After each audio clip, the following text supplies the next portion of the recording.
Welcome to the second installment of the AIRC's Radical Resilience series, The Mind, Body, and Spirit Connection, Health and Healing from a Native Perspective. For our second event of the series, we'll be discussing the intersection of Western and traditional Native healthcare methods with some discussion about the struggles of being Native in the American healthcare system. This event is funded by the Radical Resiliency Initiative. This campus-wide initiative seeks to address historical systems of oppression through social justice, healing, and collaboration. We thank them for the support in this event. Before we begin, we'd like to let everyone know that we are recording tonight's event and we'll be uploading it to the AIRC YouTube channel. Tonight's event is hosted through Zoom webinar, so audience members' cameras and microphones are disabled. Thank you. UC Santa Cruz is located on the unceded territory of the Awaswa-speaking UP tribe. The Amamutsun tribal band, comprised of the descendants of indigenous people taken to missions Santa Cruz and San Juan Bautista during Spanish colonization of the Central Coast, is today working hard to restore traditional stewardship practices on these lands and heal from historical trauma.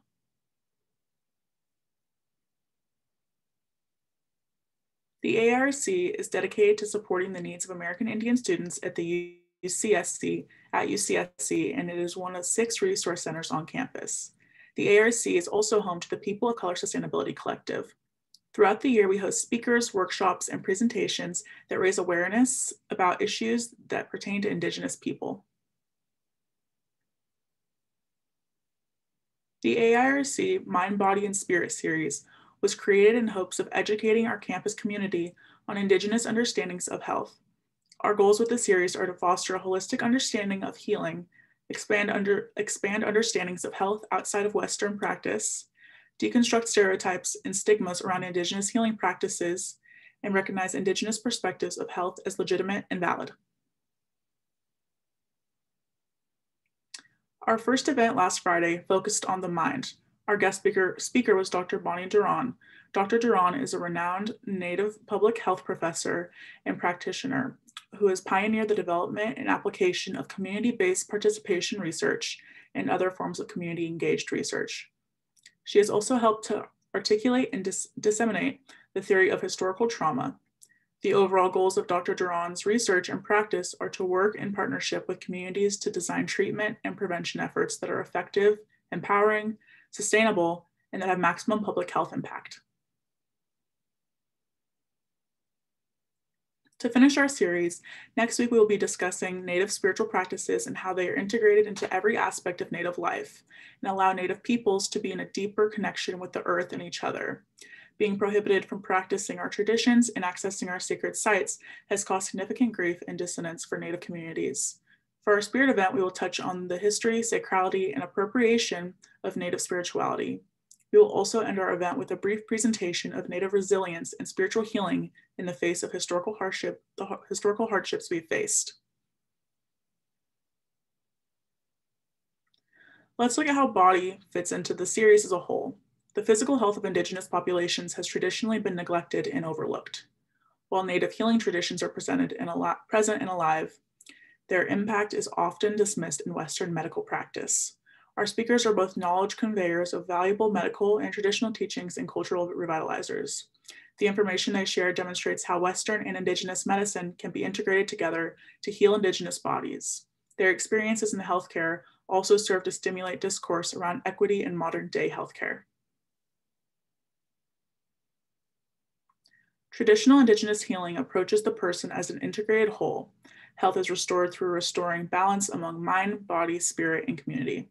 It focuses more on restoring harmony and balance for the afflicted rather than treating the disease itself. This can occur in the form of prayers, songs, or ceremonies.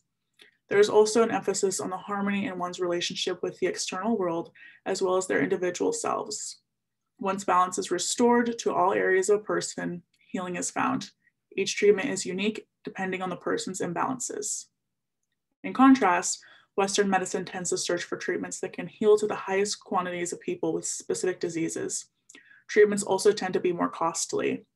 While the two can be compatible, Western medicine is often advertised as the higher form of healing, while Indigenous healing is labeled as alternative medicine.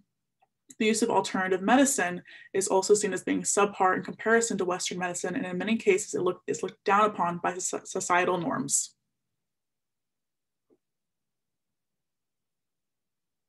Now that we have shared some background about the AIRC Mind, Body, and Spirit series, I am honored to introduce tonight's speakers, Dr. Kathryn Morsea and Dr. Lisa Martin. Lisa Martin, Ph.D. in RN, is an associate professor of nursing. She's an enrolled member of the Lac du Flambeau band of Lake Superior Chippewa Indians. Her areas of interest include American Indian healthcare and research, diabetes prevention in American Indian youth, nursing education, holistic nursing, cultural competency, and inclusivity. Kathryn Morsea, MD, is an enrolled member of the Navajo Nation. She is primarily trained in family medicine and has a special interest in the benefits of the traditional native diet and incorporates traditional healing practices into her patient care. Her knowledge in this area is of great help to her patients. She is currently a hospice and palliative care specialist in Gallup, New Mexico.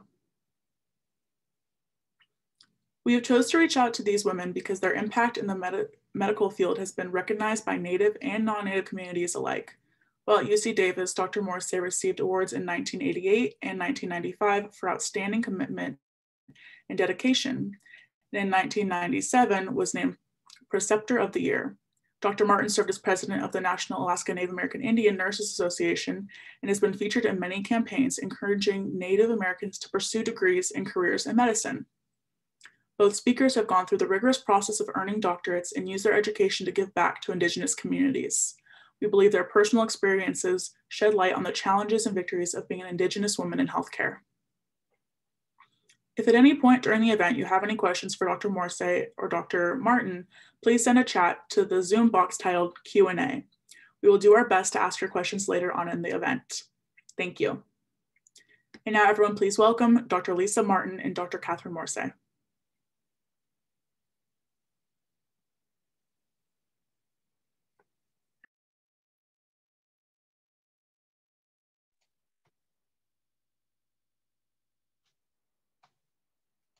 Hello, everybody. I wasn't sure whether this is my cue to talk. I want to thank you all very much for the honor of having me talk to you this evening. I'm going to introduce myself in the traditional way. Kathy Morsea,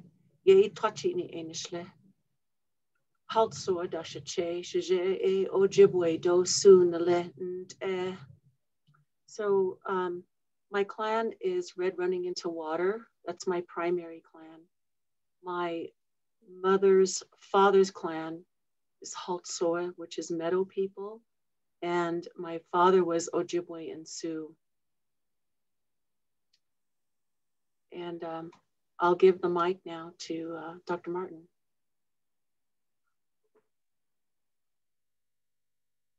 Thank you, Dr. Morsea. Bonjour and miigwech. Hello, and thank you, everyone. Thank you to the University of California, Santa Cruz, and the American Indian Resource Center for this invitation to be part of this amazing event today. It's truly an honor to be with you for this conference on Native understandings of health and the connection between mind, body, and spirit. My name is Lisa Martin, and I live in Minneapolis, Minnesota. And I am an enrolled member of the Lac du Flambeau band of Lake Superior Chippewa Indians in northern Wisconsin. I am here to share my experience in education in healthcare, in nursing, and how we can bring more Indigenous perspectives, values, and traditions to healthcare education.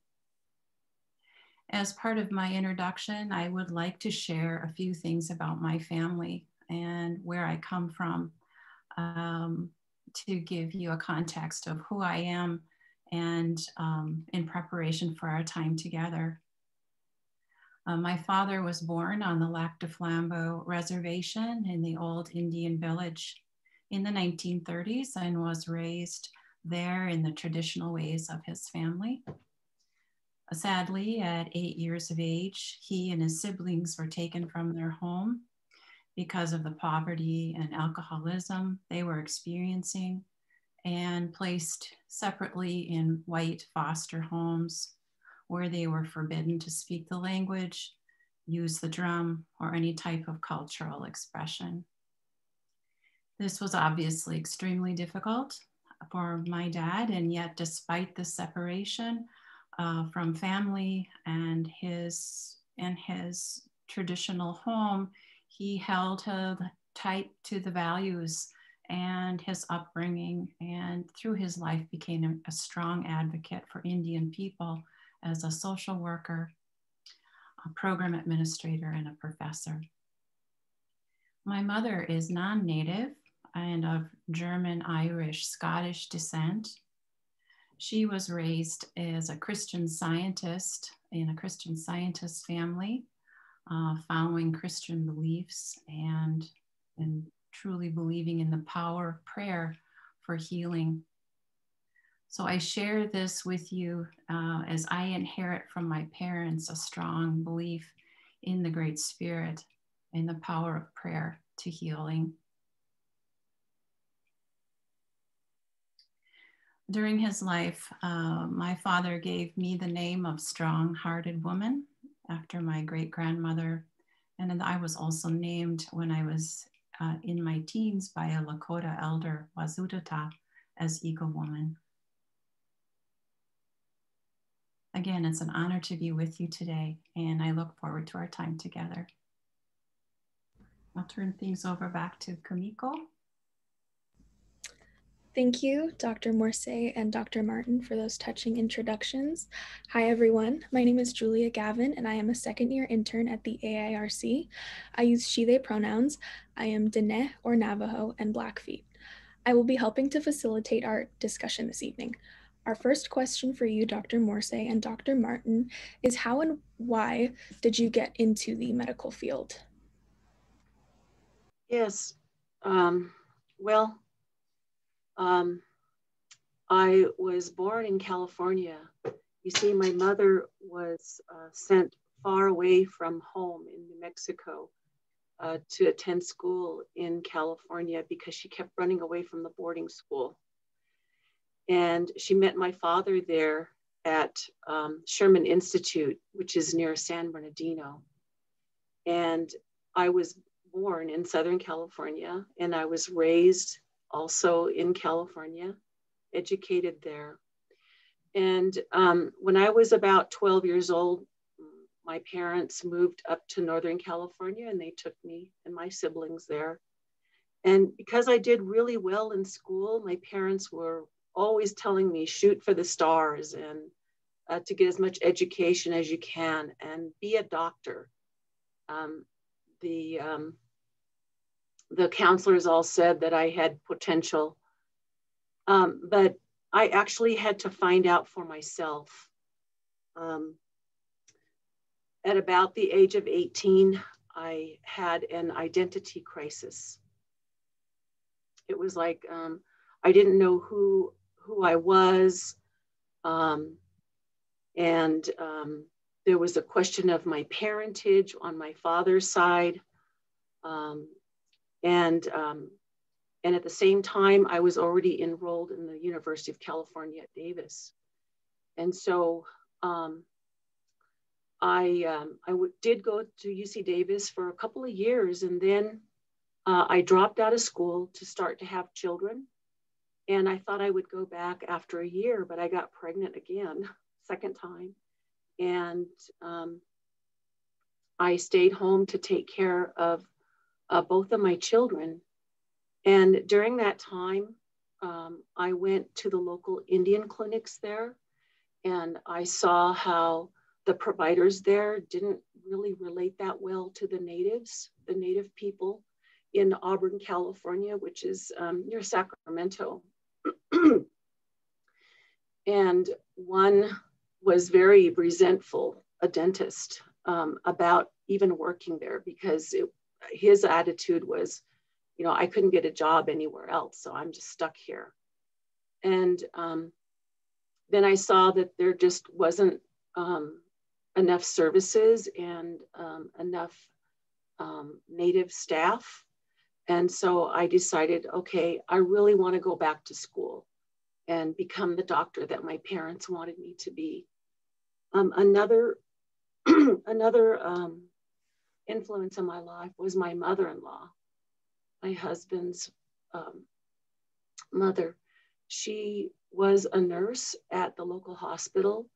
And although she had a lot of crazy stories from there, and she sometimes said disparaging things about where she worked, I could tell she really, really admired the doctors that she worked with. And then another influence were my children, my first two. They started having allergy problems when they were pretty young. And at that time, gosh, I couldn't figure out what was wrong. They were becoming more and more allergic. And then I discovered it was the beds that they were sleeping on. That was the problem. And once we got rid of those beds, and they were made with unknown recycled fibers, which is just when clothes are cut in mass quantities, all this stuff falls on the floor, it's scooped up and then made into things like mattress padding. And once we got rid of the mattresses, they were great. And then about that time, then I realized, gosh, you know, I have more time because I'm not always having sick kids all the time. So I decided I wanted to go back to school. So after 10 years of being out of school, I did finally decide to be the doctor that my parents wanted me to be. It was a tough road having two kids and a husband, but got through it. And I'll pass the mic over to Dr. Martin. Thank you, Dr. Morsea. How and why I went into nursing and healthcare, I'd like to share with you very early in my life, even before I started school. I lived with my parents in a depressed area of Chicago while my father did his social work internship. And during that time, I was always very ill. And being in the hospital, and in those early years, I still have vivid memories of that time in the hospital and being a very young patient in the hospital. So our experiences, even early in life, can be directioning us where we ultimately go later in our life. Later, when I was around 12, I decided I wanted to be a hospital volunteer. And what I did was bring the book cart around to patients and interact with patients in the hospital there, and really liked being there, and all that was taking in all that was going on in the hospital at that time. Finally, as I got closer to graduating high school, it was my dad who recommended I consider a career in nursing. He had at one time been an orderly in a hospital and had such respect and admiration for nurses, all that they did, how they helped one another and supported one another, and their dedication to study and health and people. And so I think of those experiences with this question. It's how I came to be in the medical field in the area of nursing. So thank you. Thank you both for sharing that. And our next question for you is, where did you receive your education? Dr. Morsea, we can start with you again. Okay, sure. Thank you. Well, like I said, I returned to school. Right after high school, I went to the University of California at Davis. And then during the time that I had dropped out, I took a couple of art classes at Sierra College. And I was a jeweler for a period of time as well, before going back to school. And then in the interim 10 years, raising the kids. And then I did go back to UC Davis because when I left, I was in good standing. So I was able to get back in. All I had to do was study math and take a math placement class so I could qualify for the math I needed for medical school. And I did my my undergraduate degree, which is a bachelor's of science in environmental toxicology. And it was that experience with the beds that led me into that field. And then I applied to medical school at UC Davis. I also applied a number of other places, but UC Davis gave me an interview right away, and they accepted me right away. and I was very excited and thrilled. I didn't have to move my family, and I saved a lot of money because I didn't interview anywhere else. I just went to UC Davis, and then when applying for medical school, there's this magical time called the match, where all these different programs rate the graduates and the medical students, and then the medical students rate the programs, and it goes through some computer, and then wherever you get matched, you have to go. And so my son came, and he was a teenager by then, and he didn't want me to move, and magically I matched at UC Davis. And then I also did a faculty development fellowship again through UC Davis. So everything at UC Davis, and I finished up in 1997. So thank you.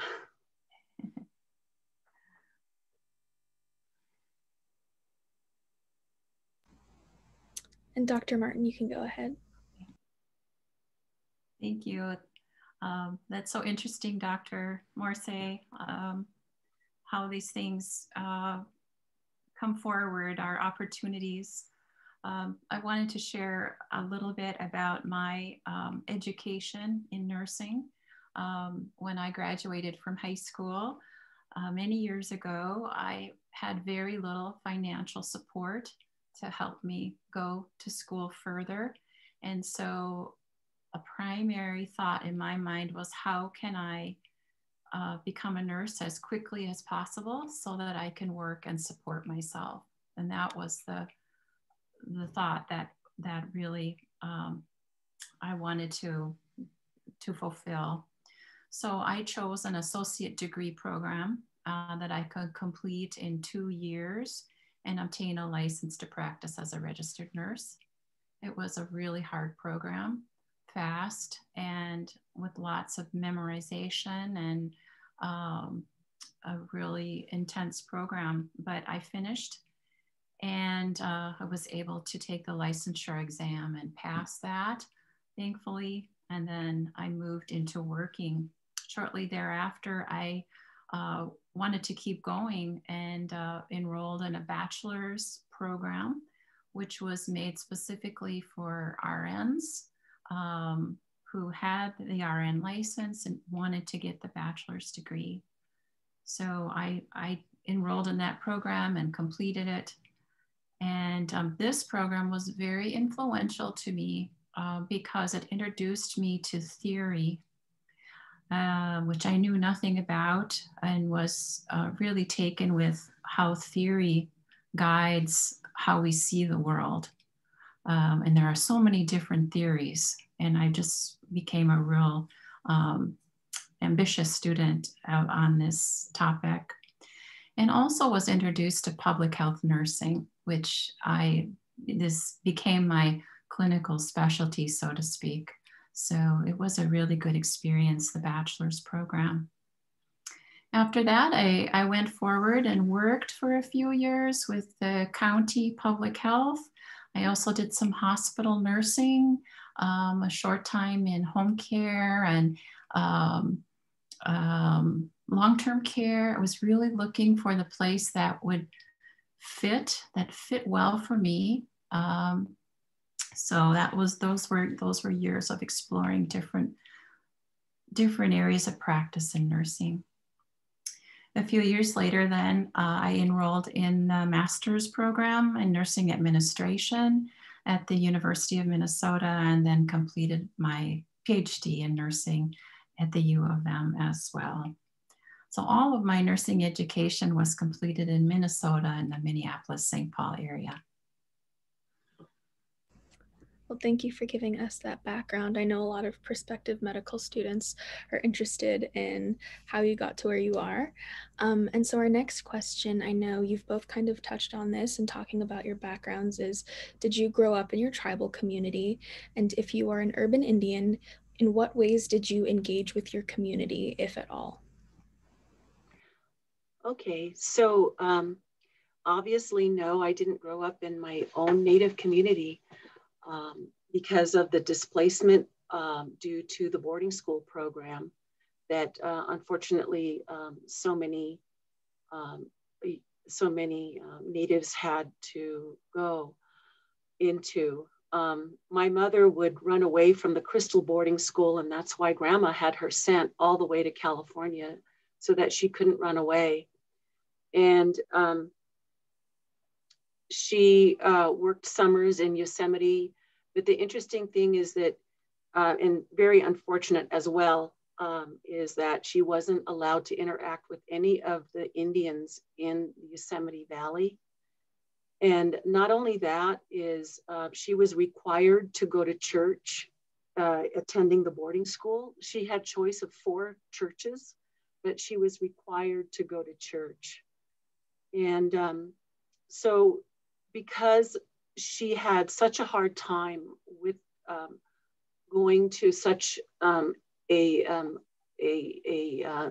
alien environment and not being allowed to speak her language, and she had such a hard time learning English, she and my dad chose to raise their family in California off the reservation and to teach us English.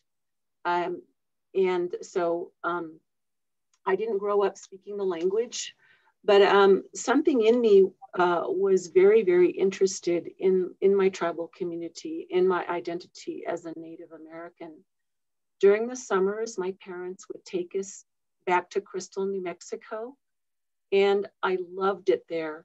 I would sit and watch my grandma weave or dye wool to weave into her rugs. I watch her spin wool. I would herd sheep. I would chop wood.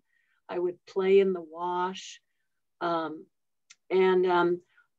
Something in my heart would always like feel just joy when we would come over the hill and I would see all those beautiful red rocks that was right alongside the wash where my grandma lived.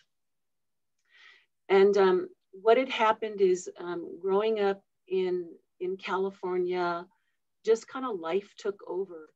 I met a California Indian who is Washoe and Maidu, Nisinan Maidu, and I married him. And so my first 2 children are Maidu and Washoe on their dad's side.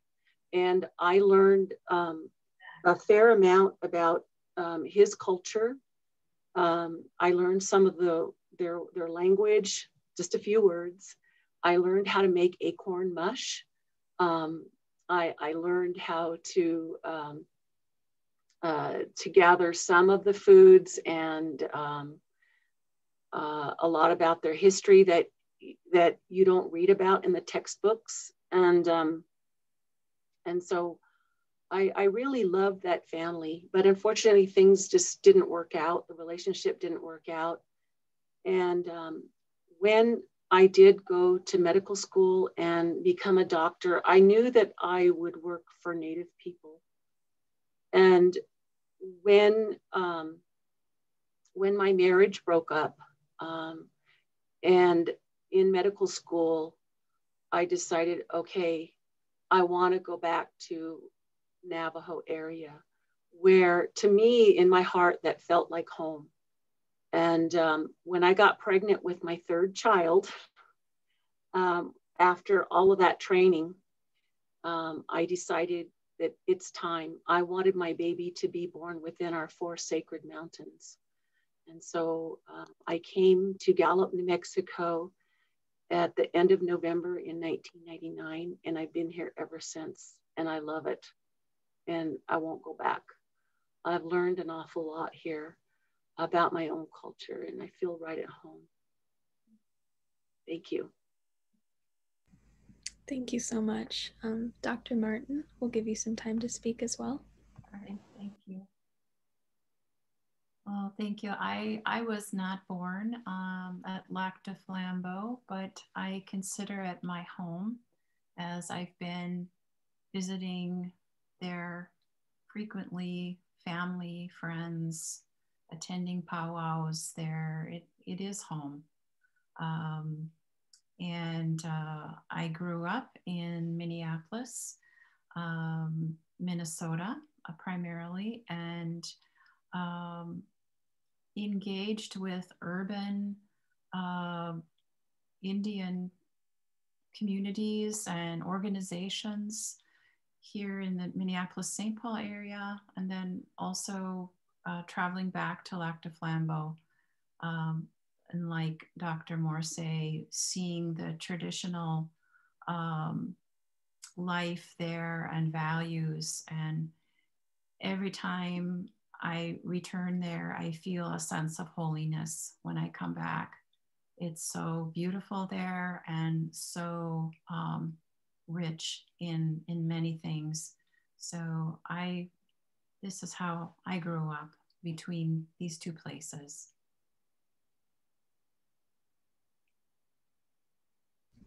Thank you so much. And now we're going to wrap up the background questions section, and I'm going to hand it off to Kamiko to ask you the next questions.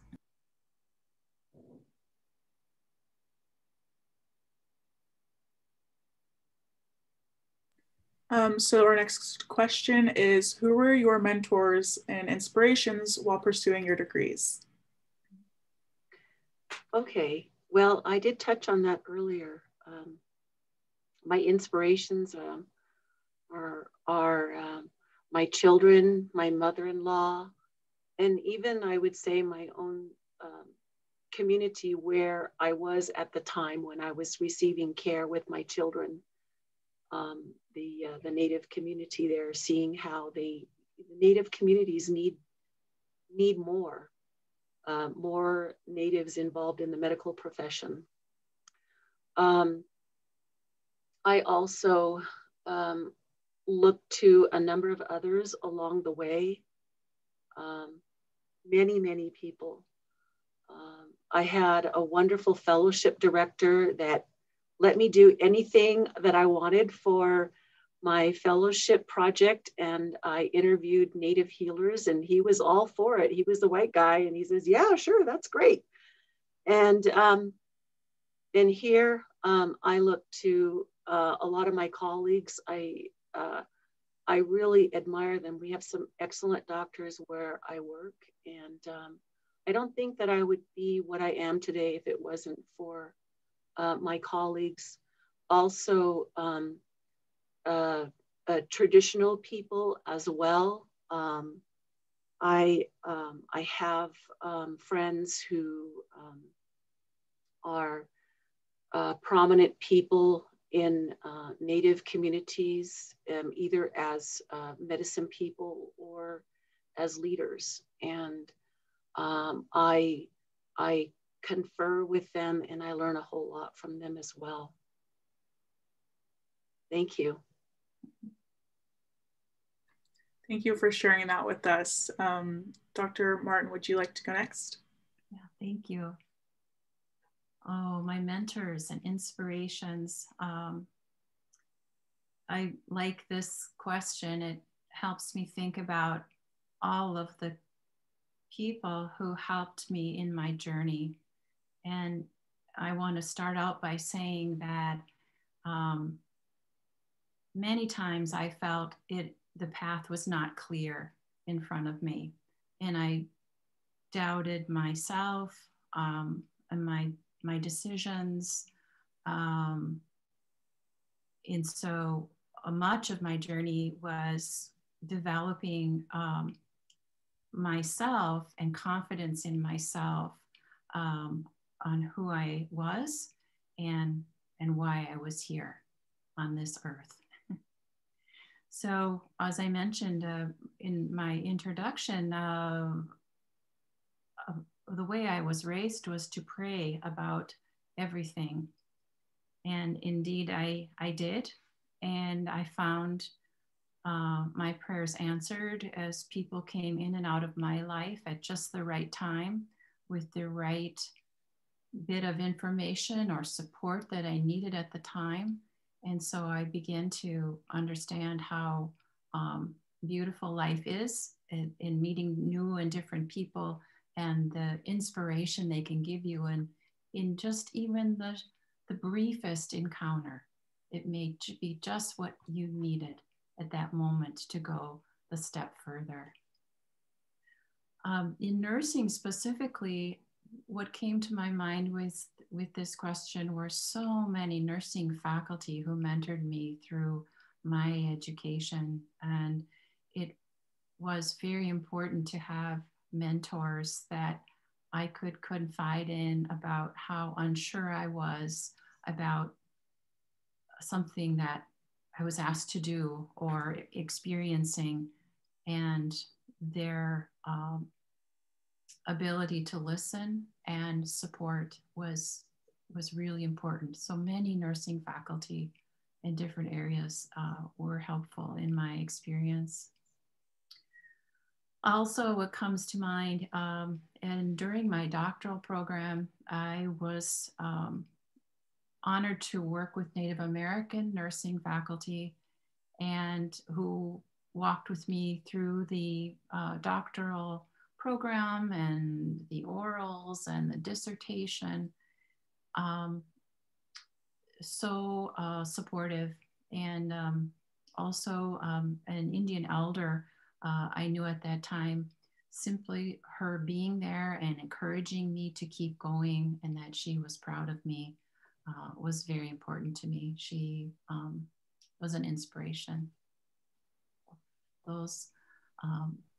This is how I would answer this question. Thank you both for those beautiful answers. The next question in this section we have is, do you know traditional healers? If you do, how do they inspire your work? Okay, well, yes, I do know traditional healers. I've known a few. So growing up, my mother had talked about how she was healed of a mysterious wound in her arm by traditional medicine. And then in the family that I had married into, I had heard about traditional healers, and I had heard about how one in Nevada, now my husband at that time, some members of his extended family were Paiute, and how one there in the Paiute country in Nevada had cured cancer. And I thought, wow, that's pretty amazing, or that's interesting. You know, you just kind of a question in my mind, but I didn't understand it. And of course, that was before I returned to school to become a doctor. And during my education as an undergraduate and as a medical student, I was very, very fortunate to be identified as somebody who could participate in the Association of American Indian Physician Programs. And I don't know if you've heard of AAIP. Some of you may have. They have programs and conferences where undergraduate students can attend, and medical students and the fully trained physicians. At every one of their conferences, they bring medicine people. And it was very interesting. I was interested in what they had to say and in their prayers. And I started finding out that many times they would pick me out of a room full of people. They would come up to me and just start talking to me.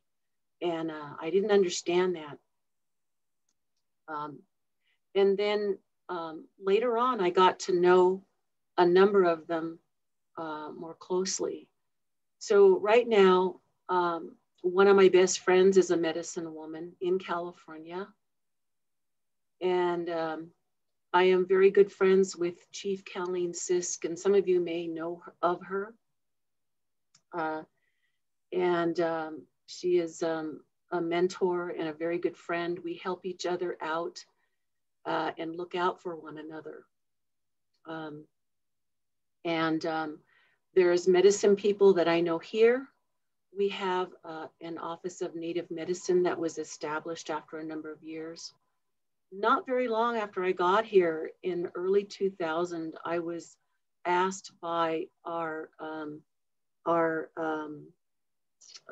next in line CEO, I'm trying to think of the title official, that he wanted a Navajo physician to be on the Traditional Medicine Committee. So I was on the Traditional Medicine Committee here at GIMC for probably close to 20 years.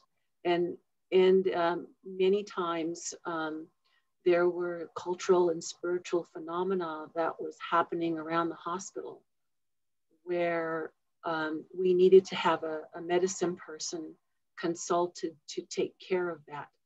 And so I was involved with that. I got to know medicine people that way. And then an Office of Traditional Medicine was established. And I became rather close to a couple of the medicine people that worked here. They no longer work here, but I still have interactions with that office. And then there's a couple of medicine people that I came to know. We consult one another for different things. I can call them up and ask them about traditional questions, that is traditional medicine questions. And then they call me if they have medical questions. And there have been times when in my travels, I've actually worked side by side with medicine people. I have taken medicine people out to California for friends and family many, many times. And that's partly how I've learned a lot of things. So yes is the quick answer, and I explained to you kind of the longer answer. Okay, and thank you for your question. All right, I'll turn it over to Dr. Martin. Thank you. So knowing traditional healers, I know fewer traditional healers now in this geographic area where I am. I know a few, and the names change over the years. But I believe I can find a healer if I desired to do so, knowing the community. So all I need to do is engage with one of our Native communities here in Minnesota and talk about the need and get recommendations. And people want to help. And this is how I've done it in the past. My dad was a traditional healer, and my great-grandpa was a healer, and my great-great-grandpa was a healer. And I feel their presence still in my life. So I know that traditional healing is alive and well. And so that would be my answer to the question. Thank you both for telling us about your experiences with that. Next, we'll be transitioning into questions revolving around victories and challenges that you've faced. So our first question is, what are some struggles you have faced being Native in the medical field? Yes, well, just to begin with, it seems like a lot of people of color in the system, especially in going through medical school training, where you're asked to present patients, talk about their medical problems, and you are also expected to ask questions about what's going on and to speak up and demonstrate what you know. It's almost like bragging to me. And students of color tend to be looked on as pretty quiet. And that definitely applied to me. And so in some of these types of surroundings, then it can be hard for the teacher to evaluate the student, the native student that is, because of that. And so I think that it's important for teachers to understand that and to ask the pertinent questions to find out what they need to know from the students, what they understand. That's one thing. And then another thing that was very difficult for me was that in the hospital teaching environment, they tend to be safety net hospitals. And as we all know, that people who are social economically disadvantaged tend to be people of color. And I hate to say this about colleagues, but I saw it and I experienced it, was disparaging remarks made about the patients outside of their rooms during rounds. So in rounds, there's a group of the attending physician, the residents who already have their MD degrees, and then the medical students who are pursuing their MD degrees, and they all go from room to room as a group. Many times they'll go in the room and then they'll talk about the patient outside of the room. And that's where I would hear these types of things. And it was very, very difficult to hear disparaging remarks about the patients. And my experience with healers, in contrast, medicine people, is that they're trained to always be for their patients. And I've never heard any of them say disparaging remarks about any of their patients. And then one other thing that I remember going through as a medical student, we weren't quite doctors yet. And it was a mixed group of men and women. And one of the teachers, who's already a physician and is an attending, was sort of, you might call pimping us. And pimping is when the teacher calls on a student to answer a particularly difficult question that the student may or may not know the answer to. And the teacher, whenever speaking to a male student, would say, Dr. So-and-so, and ask the question. But in this group of mixed group, and we're all at the same level, the attending would ask the female and call them by their first name. And that, so not only Native, but also some difference in how the males versus females in the group were treated and addressed by the teaching attending. So that is what I experienced as a trainee. In my practice, it's been different.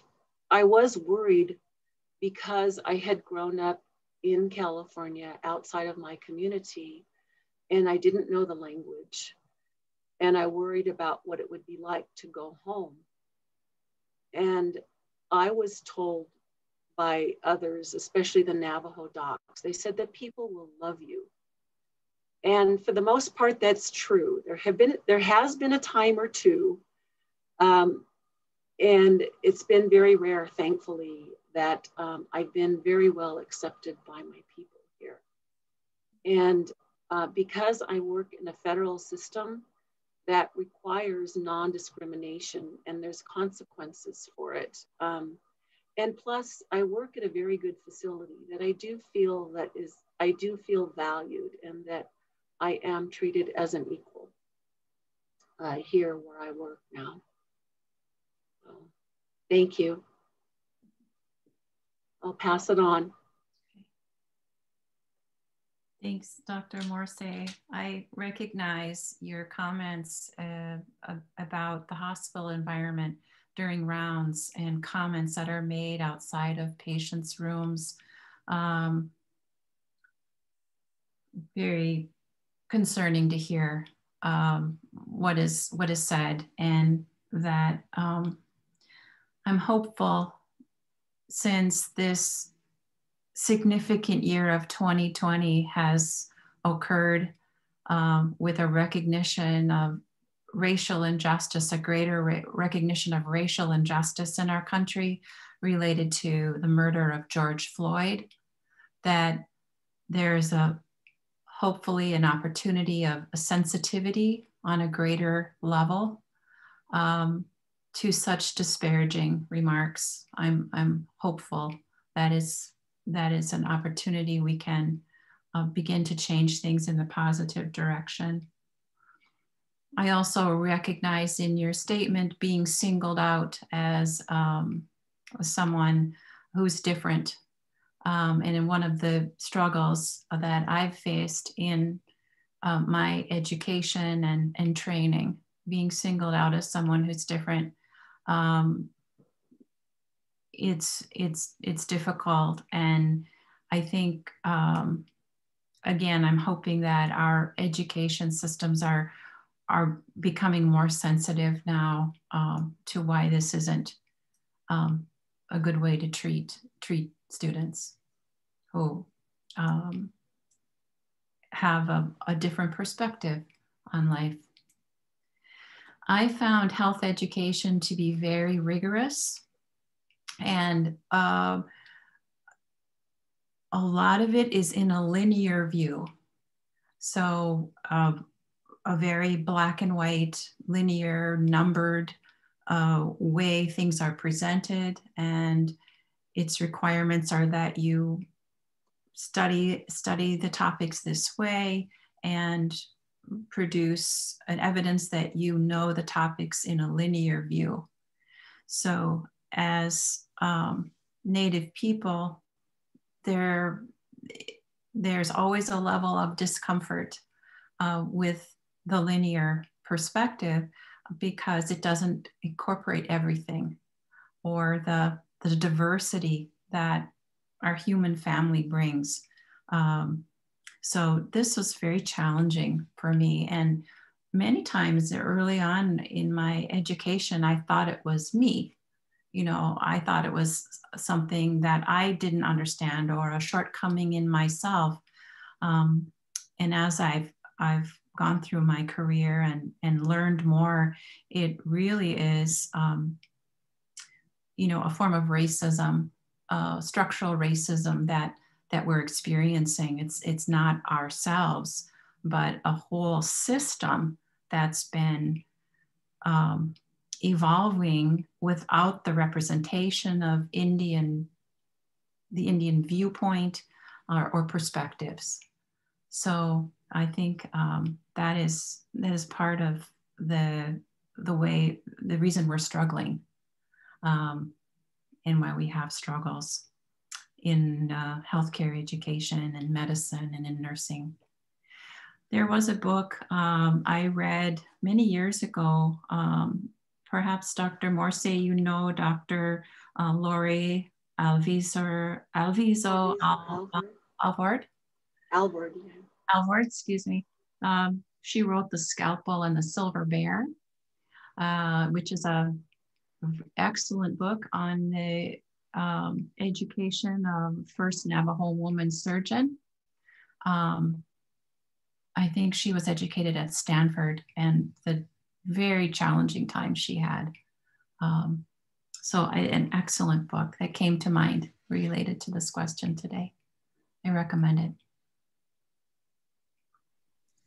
Thank you both so much for sharing those powerful testimonials you had. Our last question in this section is, do you sometimes find yourself in conflict with your own cultural beliefs because you practice Western medicine? Yes, that's a very good question. So I have at times. I think that the first thing I want to mention is that as part of medical training, during your first year, in fact, even your first quarter in medical school, you're required to cut up a cadaver. And I didn't know it at the time, but as a Navajo, I wasn't supposed to do that, but yet you're required to. And I don't know any Navajo that got out of doing it in order to become a physician. You pretty much have to do it. And it turned out that later on, I ended up having to have a ceremony for it to put that aside. It was in conjunction with some other things that were going on as well. So that's one thing. And then there's some other things as well. And that it was pointed out in the introduction that that Western medicine holds itself pretty high and looks down on other forms of medicine and healing. And that is a big problem in many areas where there isn't a strong Native population. Now, where I work, for the vast majority of the medical staff here, they actually have a very high regard for our Office of Native Medicine. The way that one of our former chiefs of staffs put it is that the medical staff here fully supports the development of the Office of Native Medicine. And I'm very grateful for that. So we do have a great deal of respect for that, and as a medical staff. And there are a few that are probably not quite there yet, but thankfully they're few. Now, the Indian Health Service has made a statement in the past that Native Americans should have access to traditional medicine if they want it. And that should be made available within the Indian Health Service. However, that doesn't have a lot of teeth to it. This is a pretty old statement. And what bothers me about that, about the process for that, is that there has to be a medical provider who will certify that this person needs traditional medicine. And I don't think it should work that way. I think that that traditional medicine should be made available to Native Americans without a doctor or a mid-level provider having to say that they need it, because for the most part, they don't know for the most part what traditional medicine can or cannot do. Because of my background, I have a foot in both worlds, and I can tell. I'm not trying to say I'm an expert in everything, and I'm definitely not an expert in traditional medicine, but I have some discernment on what traditional medicine can help a person with. And for certain conditions in the population that I see, I know what types of ceremonies are likely to be prescribed for what the person is bothered by, and how to ask a medicine person for help. And so I think that I think that if I was in an urban setting, there would probably be more conflict, but here, perhaps not as much. And the other thing is that being in palliative care for almost 8 to 10 years now, that we treat people according to many traditional and cultural values. And we do a lot of referrals to our Office of Native Medicine for people with a serious life-threatening illness. And so I think we're able to make that work to help the patient access both. And because I know medicine people out in the community, I can refer out to the community for services that are not offered by our Office of Native Medicine, because much like doctors, medicine people specialize. There's at least 4 different ways of diagnosis in Navajo traditional medicine, and there's many, many ceremonies.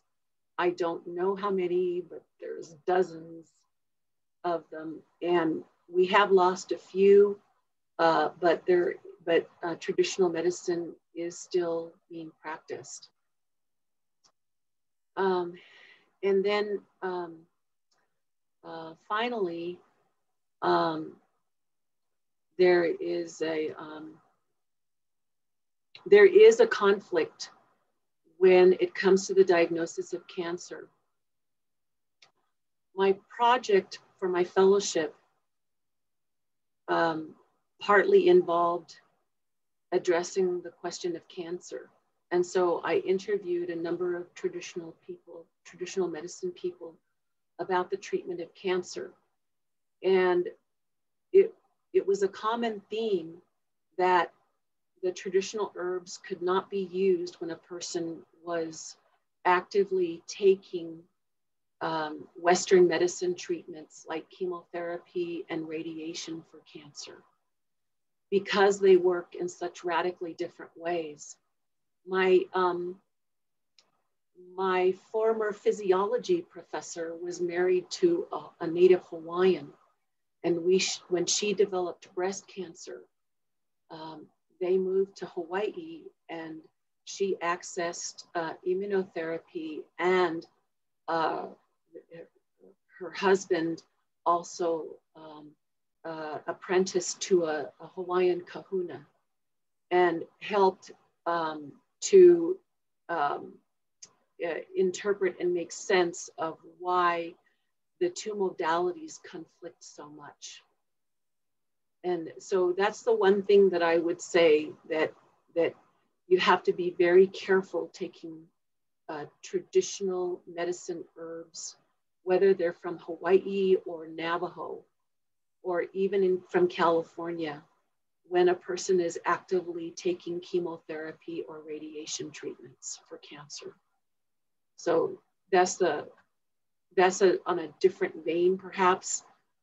But when you talk about conflict, that's one of them, although it's in a different sense. And so I'll end there. Thank you.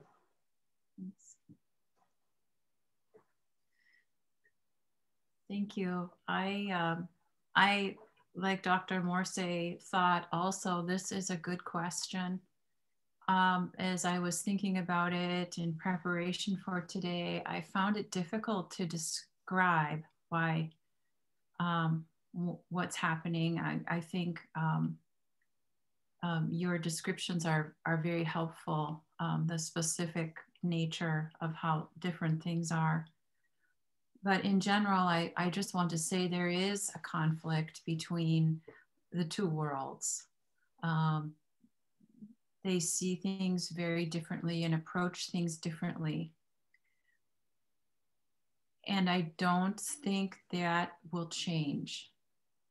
So what has helped me recently is listening to the words of a First Nations elder. His name is Albert Marshall.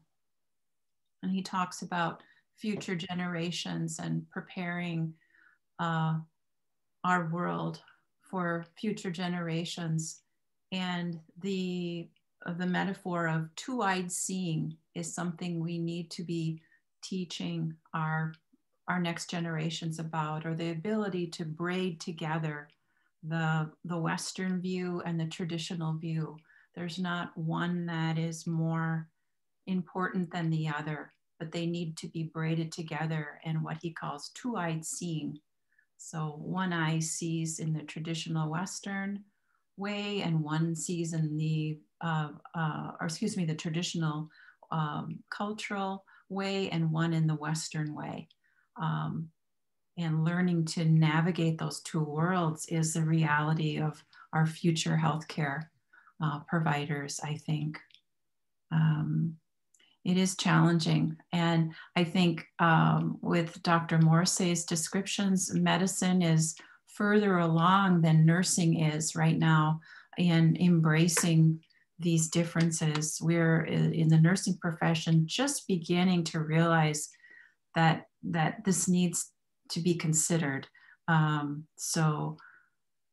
We're in great need of Native American nursing students who bring this perspective that can help create a greater understanding of this two-eyed seeing. So thank you. Thank you both for those answers. Julia will be moving into the next portion. Hi again. And I just want to say thank you both again for your vulnerability and your answers to your questions. I know as Native women, you both have to deal with more struggles in terms of your culture, in terms of being women, that other non-Natives don't have to in that field. And I just think that shows the amazing sacrifices you make to do your work. And our last question is, what is some advice you have for Native students interested in working in the medical field?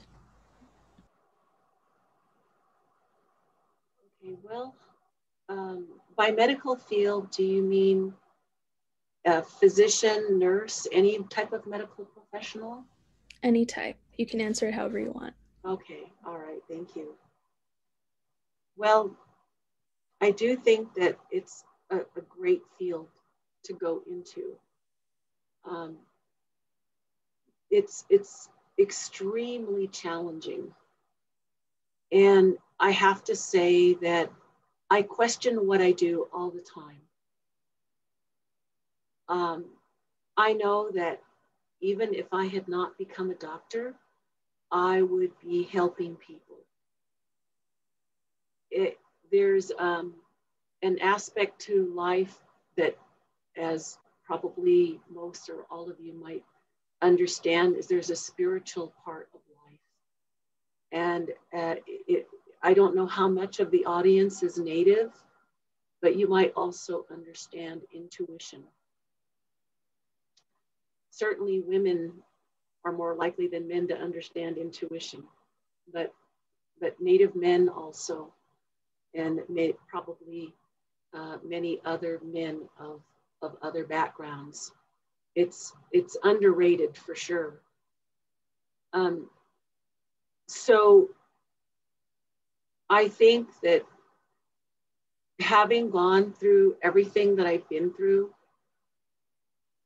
not just educational challenges and challenges of being a Native woman in the field that I'm in, and that it's a it's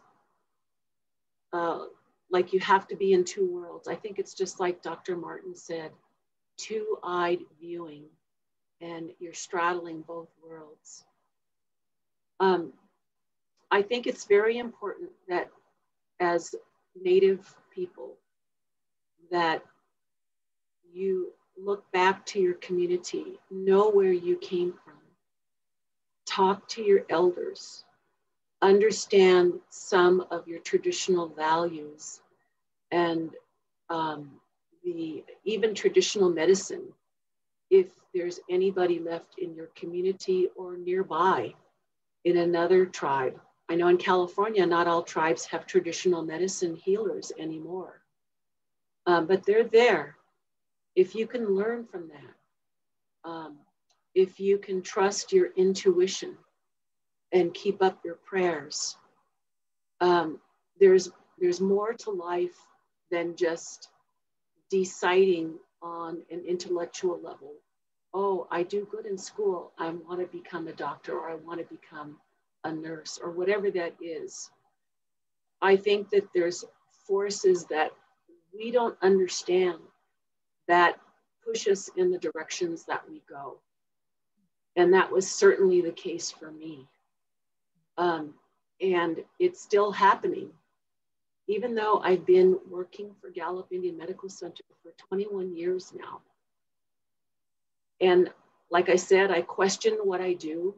I question if I should be doing something else. And I still think about what I want to be when I grow up, even though I signed up for Medicare recently. So my brother and I call him my brother, in Navajo way, we're brother and sister. But his mother and my mother were sisters.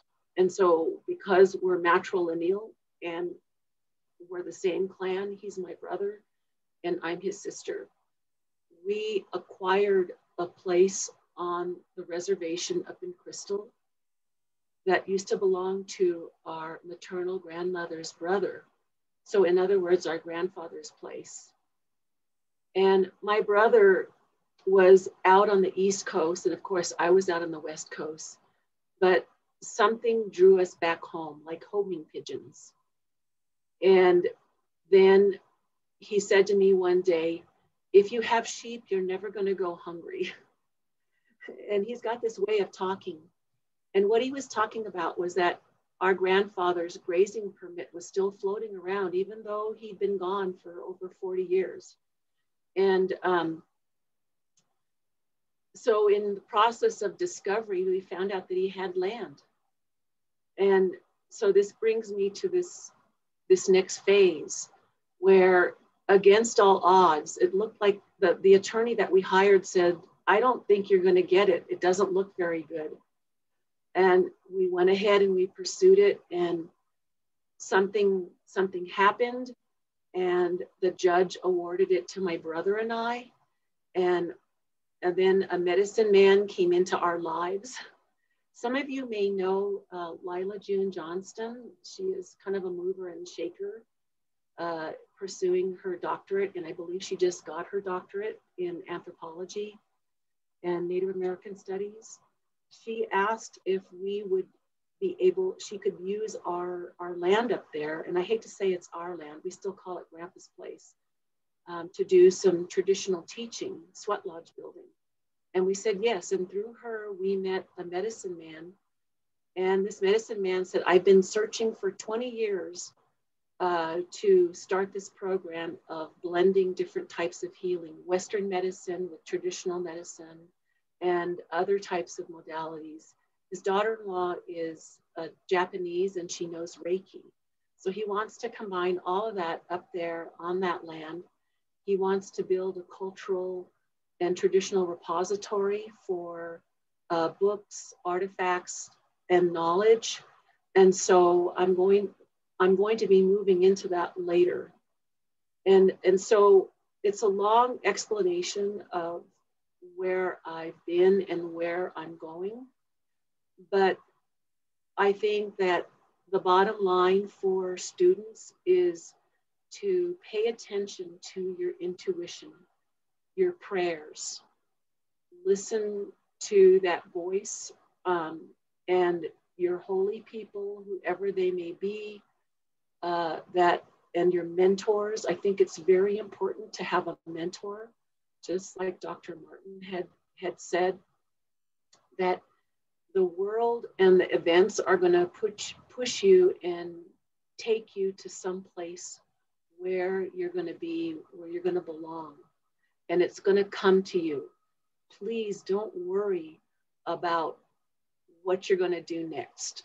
Don't worry about where life will take you. Some of that is inevitable, but try to move past that with your prayers and your meditation, and it will come to you. So that, I think, is my big, long explanation and advice. And so I will end there and pass it on. Thank you, Dr. Morsea. Advice for Native students interested in working in medicine and nursing, I wholeheartedly agree. Trust your heart, your intuitions, where they're leading you, the kinds of questions they're encouraging you to ask. Notice where inspiration and answers come from. It's very important to tap into who you are and your true desire from your heart.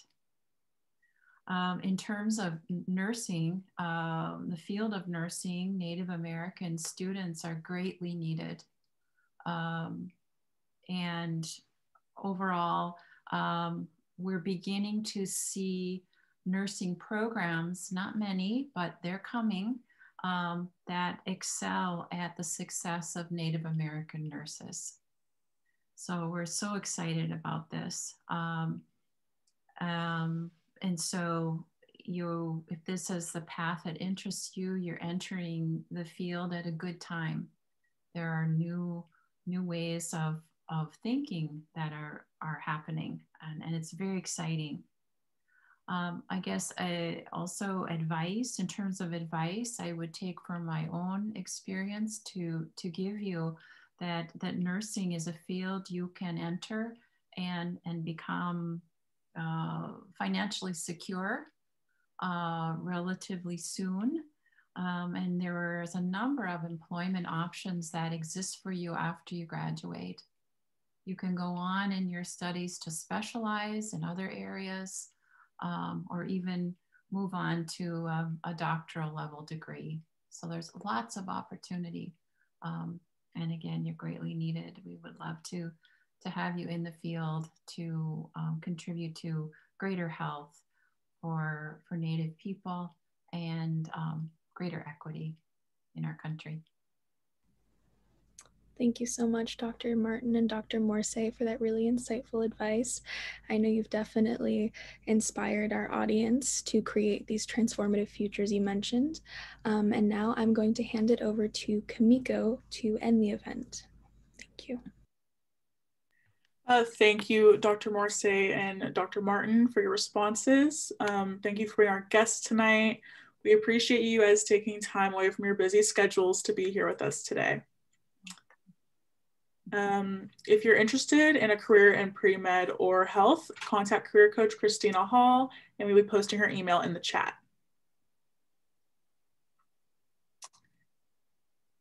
If folks in the audience would like to stay up to date on what's happening with the AARC, we have Facebook, Instagram, and a website where you can sign up for our weekly newsletter. We also have a YouTube channel where you can watch recordings of our previous virtual event. Tonight's event was recorded and will be uploaded to our YouTube channel sometime next week. We will be sharing it via email with everyone who registered for tonight's event. Also, please be sure to complete the event evaluation form. We would really appreciate your feedback so we can continue to improve our events. The next and final installment of our series will be our spirit presentation. This presentation will be created and presented by our very own AIRC interns. We will discuss the history, appropriation, and resilience of Native spirituality. This event will take place on Zoom next Friday, February 19th, from 4 to 5:30 p.m. We'll post a link to register in the chat, and we hope to see you there. We would like to recognize the entire AIRC and POCSC team who worked to organize this event today. And of course, our event would not be possible without our in-house Zoom expert and awesome program coordinator, Gemsi Ortiz, and our amazing director, Dr. Hernandez.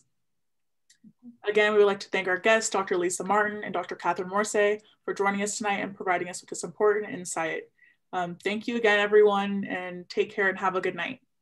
Yes, thank you so very much for all of your attention. All right, good night. Thank you. It was a wonderful program. It's good to be with you tonight. Thank you. It was, yes.